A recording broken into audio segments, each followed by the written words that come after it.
આવજો. હા, જય માતાજી, જય શ્રી કૃષ્ણ. જય માતાજી, જય શ્રી કૃષ્ણ. આજે શું પ્રસંગ છે? અહીંયા ફૂલ છે, સરસ મજાનું ડેકોરેશન કર્યું છે. તમે બે બેનો છો, અહીંયા કોણ બેઠું છે અને આગળ બધું કેવી રીતે રાખ્યું છે, શું અહીંયા પ્રસંગ છે? અમારે આજે મારા ભાભી છે, ઉર્વી ભાભી, એમનો પંચમાસીનો પ્રસંગ છે, એટલા માટે આ બધું સરસ મસ્ત ડેકોરેશન કર્યું છે. એવું છે. તો પાંચમાસીની અંદર શું શું રાખેલું છે? અને પંચમાસીની અંદર કોડી, હનુમાનની મરી, 4 શેરી એવું છે. અને બીજો આ કાનુડો કેમ બેન તમે આગળ બે કર્યો? અમારા ભાભી આવો જ નાનો કાનુડો સરસ મજાનું.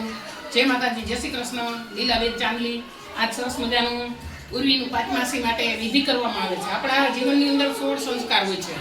એમાં એક સંસ્કાર પાંચમાસી પછી આપણે શ્રીમદ સંસ્કાર આવે.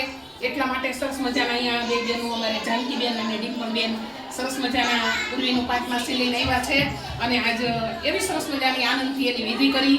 અહીંયા મોઢા ભગવાન શ્રી કૃષ્ણને પણ બેહાર્યા છે નાના એવા બાળકના રૂપમાં. અને આગળ તમે લાઈવ જોઈ શકો છો બધાય. તો આજે સૌ આવા સંસ્કાર જાળવી રાખે એવી મારી શુભકામના છે કે આ જગતની અંદર વારસા ભૂલાતા જાય છે કે સંસ્કાર બધાને માટે જરૂરી છે. તો આવતી પેઢી આ સંસ્કાર જાળવે એટલા માટે સૌને મારા જય માતાજી, જય શ્રી કૃષ્ણ.